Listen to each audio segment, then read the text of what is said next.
My wife's family keeps bringing up my past, so I brought up theirs. I'm a 30-year-old guy, married for 5 years to a woman I'll call Rachel, 31F.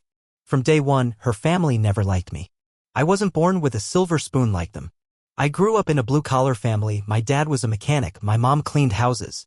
Meanwhile, Rachel's dad owns a chain of dental offices and her mom is basically a professional country club socialite. You get the picture. At first, they were fake nice, you know, the kind of smile that never reaches their eyes? Yeah, that was them at every family event.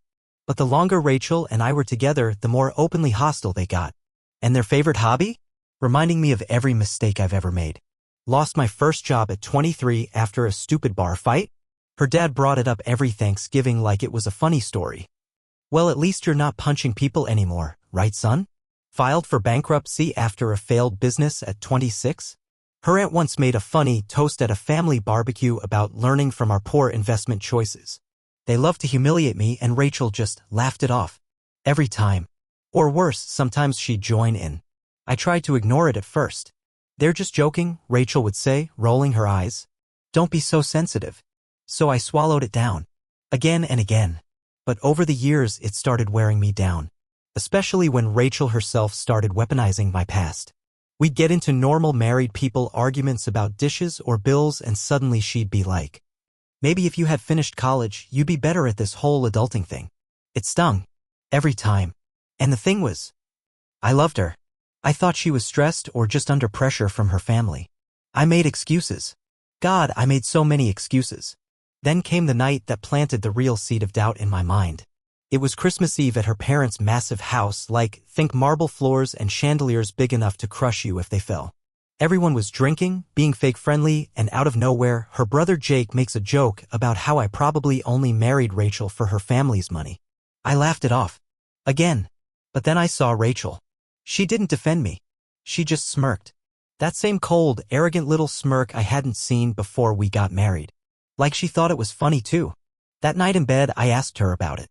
I said, hey, do you really think that's why I married you? She scoffed and said, relax. It's not like you had a ton of options. I swear to God, I felt like I'd been punched in the gut. But I told myself she was drunk. She didn't mean it, right? Except, after that night, I started seeing it everywhere. The little ways she looked down on me. The way she'd cut me off at parties. How she'd correct my stories or roll her eyes at my jokes. I realized maybe it wasn't just her family, maybe Rachel herself thought she was better than me. Still, I pushed through. I loved her. Or at least, the version of her I thought I married. But the humiliations kept piling up. And after a huge blow-up during her mom's birthday party, where her cousin made some nasty comment about how Rachel saved me from being a nobody, I snapped. I decided if they were gonna keep digging into my past, maybe it was time I dug into theirs. I started quietly asking questions. I didn't even know what I was looking for at first. I just wanted something. Some dirt. Some ammunition to throw back when they tried to paint me as this pathetic charity case. What I found instead? I found out my whole marriage was a lie. Alright, so after that shit show of a birthday party, I decided no more being the punching bag. No more sitting there and taking their digs. If they wanted to play dirty, I'd get my hands muddy too. I started with Rachel's brother, Jake, the one who made the gold digger joke about me. Turns out Jake had 2 DUIs swept under the rug thanks to daddy's connections. He even crashed his dad's Lexus into a Starbucks a few years ago. Covered up like it never happened. Neat, right? Then Rachel's cousin Emily, she loved throwing shade about my failed business. Meanwhile, she secretly declared bankruptcy last year after racking up $80K in credit card debt, buying designer bags and going on soul-searching trips to Bali. It was almost too easy once I started looking. Everyone in that family had skeletons and the closet doors were wide open if you knew where to peek. And then I got curious about Rachel herself. At first, I wasn't even suspicious of cheating. I just thought maybe she'd done something embarrassing in college. Maybe I could find some dirt to knock her off her high horse the next time she humiliated me. I went through old Facebook posts, tagged pictures. I even reached out to a guy she used to date back in college, harmless, I thought. Just to see if there was anything juicy he'd spill after a few beers. Well, he spilled. He told me he didn't want to get involved, but, and I quote, if you're asking whether Rachel's the faithful type, you might want to get a paternity test on your future kids. My stomach dropped. I played it cool, laughed it off like it was a joke. But inside, I was ice cold panicking. That night, when Rachel fell asleep, I made the stupidest, most desperate decision of my life. I went through her phone. You know that sick, sinking feeling when your worst fear isn't just paranoia, it's a flashing red warning sign that you ignored for too long? Yeah, that was me. At 2 a.m. In the dark. Hands shaking so hard I could barely scroll. There were messages. So many messages. Not just some random guy. Not just some old fling. It was her boss. The same boss she'd told me was a total creep and barely tolerable. Turns out he wasn't so intolerable when they were sexting during work hours. Or sneaking away for late meetings that ended in hotel rooms. Some of the messages were weeks old. Some were from the night before her mom's birthday party when she'd kissed me goodbye, told me how lucky she was to have me. I wanted to throw her phone across the room. I wanted to scream so loud the windows shattered. Instead, I sat there, numb, reading every filthy, disgusting message until my eyes burned. And because the universe apparently wasn't done kicking me yet, I found something even worse. A thread of messages to her mom. Her mom knew. She knew Rachel was cheating on me. And you know what her advice was? Just be discreet, honey. You married beneath you. You deserve a little fun. I swear I almost puked. I put the phone back exactly how I found it. I laid down next to her, listening to her soft breathing like it was some goddamn horror movie soundtrack. I didn't sleep a second. The next morning I acted normal. I made her coffee. I kissed her forehead. I smiled when she told me she had another late meeting that night. Meanwhile, in my head I was replaying every second of the last 5 years and realizing I never really had a wife. I had an actress playing a role until she got bored. I spent that whole day planning how I was going to confront her. What I would say. Whether I'd scream. Whether I'd cry. Whether I'd just walk out and never look back. I didn't know yet. But I knew one thing for sure. That night would be the last night Rachel ever got to lie to my face without consequences. I waited until after dinner. Rachel came home around 8:30 p.m. buzzing with fake energy, tossing her keys on the counter like she hadn't just been texting her boss things I'd rather bleach out of my brain. She kissed me. I kissed her back. I smiled. I played dumb. I let her take a shower. And while she was upstairs, I sat at the kitchen table with her unlocked phone and a printed stack of screenshots I'd sent to myself from her messages. By the time she came down in her pajamas, all fresh and innocent looking, I was ready. Sit down, I said. She laughed a little. Why? What's going on? You look serious. I just stared at her. No words. No anger yet. Just that crushing, hollow feeling in my chest. She finally sat down across from me, pulling her robe tighter. You're scaring me, she said, giving me this wide-eyed, permy look that used to work on me once upon a time. I slid the stack of screenshots across the table. Start explaining, I said. The change was instant. Her whole face locked up. Her eyes flickered from the papers to me. First shock. Then anger. Then unbelievably annoyance. Jesus, you went through my phone? She snapped. That's a huge invasion of privacy. I laughed. Like a full, broken laugh that sounded more like a bark. You have a close relationship with your boss, Rachel. And your mom helped you cover it up. And you're pissed that I found out. She crossed her arms, defensive. It's not what you think. Oh? Then tell me, I said, leaning back. Tell me exactly what it is. Silence. When she finally spoke, it was with that slow, careful tone liars use when they're trying to thread a needle they already ripped open. It wasn't serious. It was just a distraction. You work so much, you're always tired and I slammed my hand down on the table so hard she jumped. Do not blame this on me, I said through gritted teeth. You didn't him because I'm tired. You him because you're selfish, lying.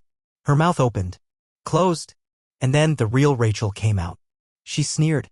Maybe if you were half the man he is, I wouldn't have needed to look elsewhere. There it was. The contempt she'd been hiding for years, finally spilling out. You think you're so perfect, she snapped. You're lucky I married you at all. My parents begged me not to. They said you'd drag me down, and guess what? They were right. It felt like every word was a nail being driven into my skull. I just sat there. I didn't shout. I didn't throw anything. I just watched her, really saw her for the first time. Arrogant. Selfish. Cruel. All that love I had for her? It didn't die in that moment. It rotted. You're pathetic, she hissed. Snooping through my phone like some insecure loser. No wonder my family never respected you. I stood up. And without saying another word, I went upstairs. Grabbed a duffel bag. Threw in the essentials, clothes, passport, wallet, laptop. Rachel followed me, still bitching, still blaming. You're seriously leaving? She shrieked. Over a few texts? I zipped the bag shut. Looked her dead in the eye. You didn't just cheat on me, I said, voice calm. You spent years letting your family humiliate me. You chose them over me every single time. You lied. You mocked. You betrayed everything we built. She scoffed. Oh, grow up. This is how real marriages are. People have flaws. They make mistakes. I walked past her without another word. She followed me to the front door, screaming. You think you're better than me now? You'll be crawling back. You'll realize no one else will want you. I turned, hand on the doorknob. You're right, I said quietly. No one else will want me because I won't let another piece of shit like you anywhere near my life again. And I left. Just like that. No tears. No dramatic goodbye. Just, done. I slept in my car that night.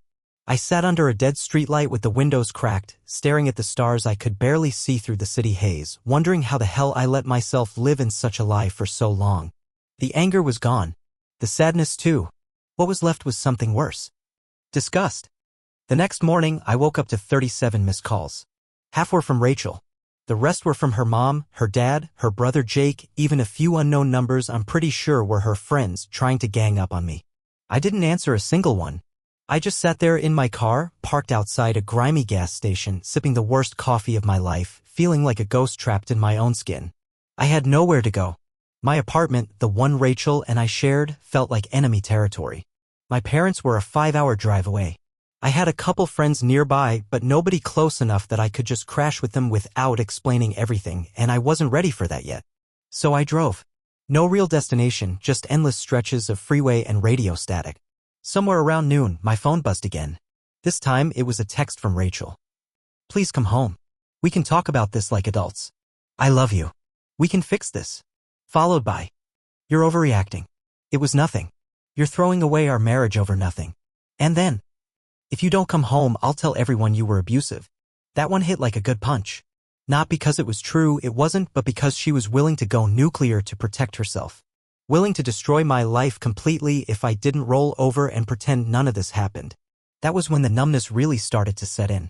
I realized there was no version of this where Rachel came clean, apologized like a human being, and we parted ways like adults. No, she was going to lie, manipulate, and smear me to anyone who would listen. And worse, her family would back her. Because to them, I was the outsider. I was the embarrassment they never wanted in their picture-perfect Christmas cards. Sure enough, by the time I checked Facebook, stupid, I know Rachel had already started posting cryptic shit like, when you give everything to someone and they betray you. Broken heart. And her friends, people I'd invited into my goddamn home, people I'd fed and laughed with, were already commenting. You deserve better, girl. He was never good enough for you anyway. Stay strong, queen. It was like watching a car crash in slow motion, except I was the car and the driver and the guy lying crushed on the pavement. By 3 p.m., Rachel's mom finally called me herself. I let it go to voicemail but listened anyway. Her voice, syrupy sweet, said, We understand that you're upset, but you need to come home and have a proper conversation. You're a grown man. This behavior is childish and unacceptable. Running away solves nothing. Childish. Unacceptable. Because, apparently, cheating on your husband is acceptable, but leaving your cheating wife isn't. I turned off my phone after that. Just off. Completely. I found a cheap motel off the interstate, paid cash for a night, and collapsed on the bed without even taking off my shoes. I slept for 14 straight hours. When I woke up, it was like I had been underwater and finally surfaced. Everything was sharper. Harder. The weight of the betrayal didn't feel like an open wound anymore, it felt like a scar being carved into me while I was still awake. I realized I had two choices. Crawl back to her. Burn it all to the ground and walk away without looking back. Spoiler alert. I chose option 2. First thing I did was text a lawyer friend of mine. Not close enough to be messy, but close enough to help me find a good divorce attorney. Second thing? I drove back into town to our apartment when I knew Rachel would be at work. I still had my key. I walked in, grabbed my essentials, birth certificate, passport, social security card, a few clothes, my laptop, my guitar. I left the wedding photos on the wall. I left the gifts I'd bought her over the years. I left the anniversary cards, the stupid little souvenirs from vacations, the framed photo of us at Disneyland. Let her rot with the memories. Before I left, I wrote a note. Nothing dramatic. No emotional pleas. No rage. Just, I know everything. I'm filing for divorce. Don't contact me unless it's through my lawyer. I put it on the kitchen counter. Locked the door behind me for the last time. And just like that, 5 years of marriage, 5 years of love, or what I thought was love, ended with the quiet click of a lock. 2 days after I left, the first real wave hit. Rachel realized I wasn't coming back. It started with texts, dozens of them all over the place. Pleading, apologizing, love-bombing me with, "You're the only man I ever loved" bullshit. Then, when I didn't answer, the texts turned cold. Accusing. Angry. "You're abandoning our marriage without even trying. I made one mistake. You're acting like a child. You're destroying our life over some stupid texts." Texts turned into calls. Then voicemails. Long, rambling voicemails where she cried and sobbed and sometimes screamed. One voicemail was just her hyperventilating and saying my name over and over, like chanting would make me come back. I didn't answer a single one. And when she realized I wasn't taking the bait, she brought out the big guns, her family. Her mom called me first, then her dad, then her brother Jake. All variations of the same guilt trip.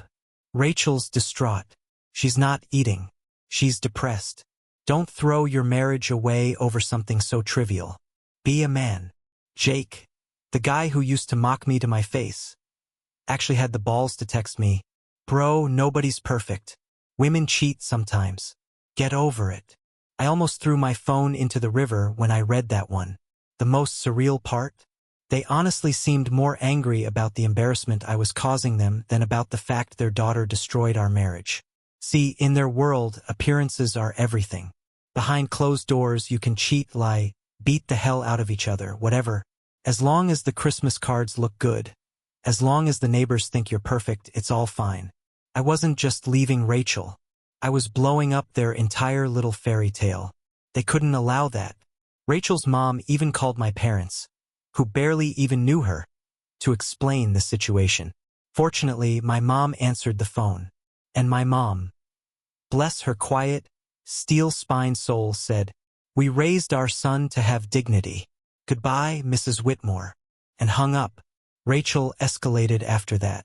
She started showing up at places she knew I went, the grocery store, my gym, even my goddamn barber. First, she cried when she saw me. She'd run up, clutch at my jacket, sobbing about how sorry she was, how much she missed me, how we could fix everything if I just came home. The first time, I just pushed past her and walked away without a word. The second time, I looked her dead in the eyes and said, "I don't know you anymore," and walked away. The third time, when she showed up at my gym and caused a scene, I had security escort her out. I guess that's when it really hit her, because after that, the apologies stopped, and the rage began. She started posting shit on Facebook about toxic partners, about narcissistic abuse, painting herself as this poor, battered saint who had been emotionally neglected by her cruel, heartless husband. Her friends, the ones who used to smile at me at dinner parties and drink my wine, ate it up. "You're better off without him. Men can be so fragile. They can't handle a strong woman. You deserve happiness, girl." Meanwhile, I sat in a shitty rented room in a shitty shared house, reading this crap on my cracked old laptop, feeling nothing. Not anger, not sadness, not betrayal, just numbness, cold, clean, empty, and honestly, felt good. For the first time in years, I didn't care what they thought of me. I didn't care if her family badmouthed me to the whole damn state. I didn't care if Rachel cried herself to sleep or danced in the streets. She was not my responsibility anymore. I'd given her the best of me, the loyal, hardworking, stupidly trusting part, and she threw it in the dirt. Now all that was left was survival, cleaning up the wreckage, starting over from ground zero. A week later, I filed the divorce papers through my lawyer. Rachel tried to delay it, of course, claimed she needed time, wanted mediation, wanted counseling, wanted one more chance. I didn't even blink. My response through my lawyer was simple: irreconcilable differences, non-negotiable. Proceed. That's when her final tantrum hit.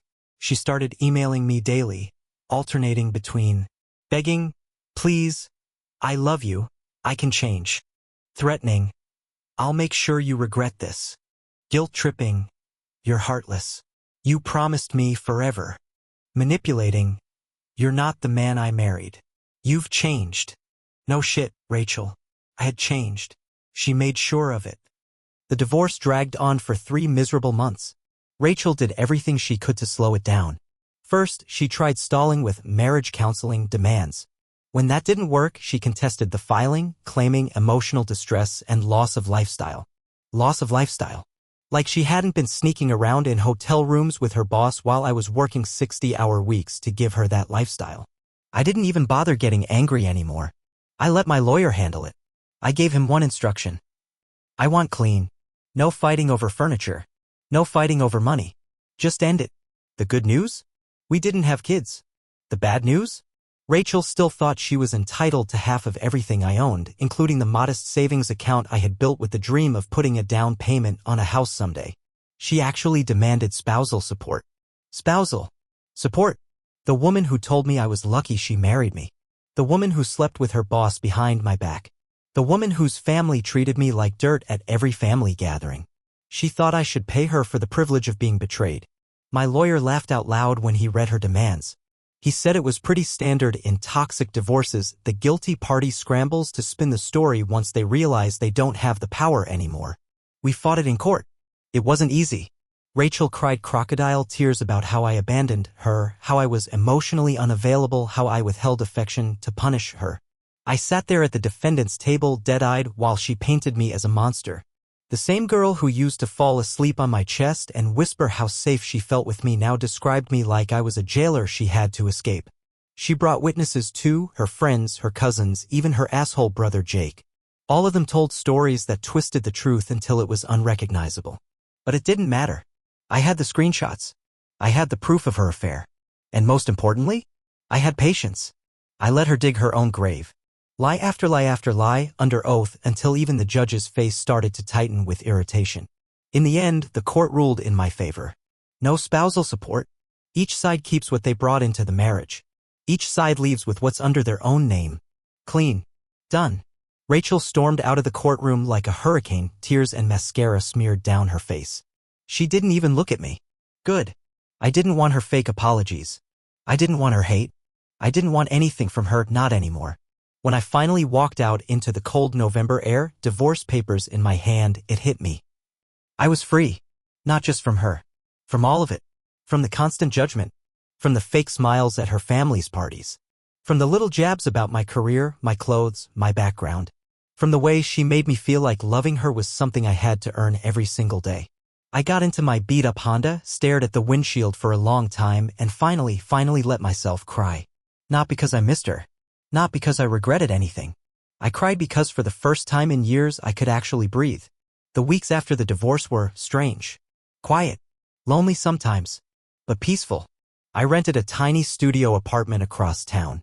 Nothing fancy, mattress on the floor, second-hand couch, a little balcony that overlooked a parking lot. But it was mine. No walking on eggshells. No pretending. No wondering if the woman I loved was laughing at me behind my back. I cut off every mutual friend who chose her side, which was most of them. I blocked her family on everything.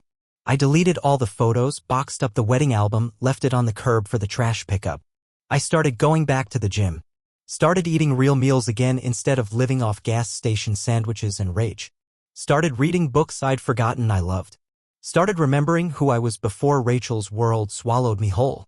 And little by little I stopped feeling like a victim. I stopped feeling like a failure. I started feeling like me again. Not the perfect version she wanted me to be. Not the punching bag her family used to feel better about their pathetic lives. Just me. And for the first time since I said I do, that felt like enough.